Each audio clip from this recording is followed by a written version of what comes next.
Eto na mga idol, target pala ng kampo ni Casimero ngayon, si Nakatani at itong si Naoya Inoue. Yan ang ating pag-uusapan ngayon mga idol. Marlon Tapales sinabing hindi mananalo si Casimero dito kay Naoya Inoue kung sakali silang magtapat. Yan ang ating pag-uusapan mga idol. Pero kung bago kayo sa ating YouTube channel, baka pwede makahingi ng isang like, subscribe at pakipindot na rin ang ating notification bell mga idol para ma-update kayo sa ating mga bagong video na katulad dito. Well mga idol, eto na nga. No, itong si Marlon the Nightmare Tapales mga idol. Alam naman natin na talagang sikat na itong si Cuadros Casimero ngayon dahil talagang nilapa at binaboy at talagang pinagapang ng 6 na beses itong si Luis Pantera Neri mga idol, at 4 pang beses na talagang gumapang ito sa round 1. Ayon nga dito sa pambato ng Pilipinas na si Marlon the Nightmare Tapales, na kung saan binansagan nilang boy gapang, na kung saan mga idol nagkomento nga dito kay Cuadros Casimero.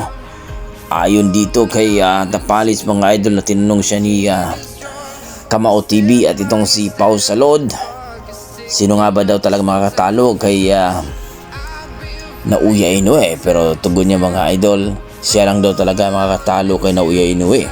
At tinanong siya mga idol kung sakaling magkasagupa itong dalawa, si Cuadros Casimero at Naoya Inoue, sino kayang mananalo sa kanila. Ayon kay Marlon Tapales mga idol, walang duda daw talaga na mananalo itong si Naoya Inoue. May disiplina itong si Naoya Inoue mga idol, samantalang si Casimero daw ay wala daw talagang disiplina. Malaking diferensya daw talaga.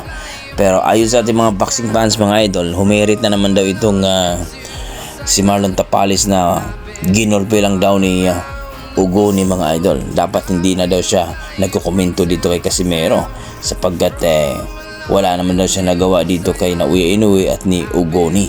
Kung baga, kahit pa si Casimero daw, baka isang round lang daw itong si Marlon Tapales. So kayo mga idol, ano masasabi nyo dito sa pinagsasabi ni Marlon Tapales na hindi uubra itong si Cuadros Casimero dito kay Naoya Inoue kung sakaling silang magkasagupa? Well mga idol, ika nga, susubukan mo na. Huwag mo nang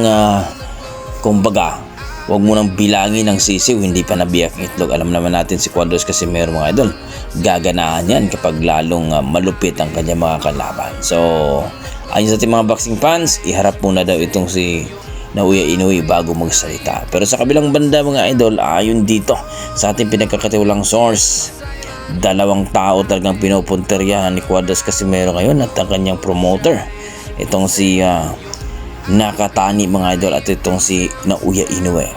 So rank number 2 nga itong si Nakatani mga idol dito sa WBO Super Bantamweight Division, at ang kampiyon dyan si Naoya Inoue.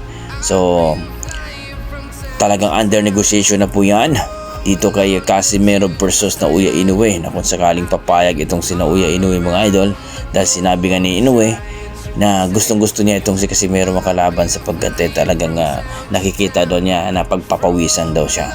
So positibo talaga mga idol na lalaban itong si Naoya Inoue. So kunting push lang mga idol magkakaroon na. Maraming nagsasabi mga idol na hindi daw talaga matutuluyan Casimero versus Inoue. Gaya ng sinabi ko mga idol, antayin natin sapagkat natuloy nga yung Casimero versus Neri na sinasabi nilang hindi talaga mangyayari sapagkat itong nag-handle kay Neri ay si Sean Gibbon. So pero nangyari pa rin mga idol dahil masusunod talaga ang promoter, dahil yun ang request ni Casimero. Kaya ngayon mga idol, request ni Casimero sa kanyang promoter na makakuha siya ng title fight. So may bagong kontrata na si Casimero mga idol, kaya sigurado makakuha na ito ng title fight mga idol. So kayo, ano masasabi nyo dito mga idol? Na talagang minamaliit na naman itong si Casimero ni Marlon Tapales na hindi talaga siya mananalo dito kay Naoya Inoue. Please comment down below mga idol para natin pag-usapan. Maraming salamat.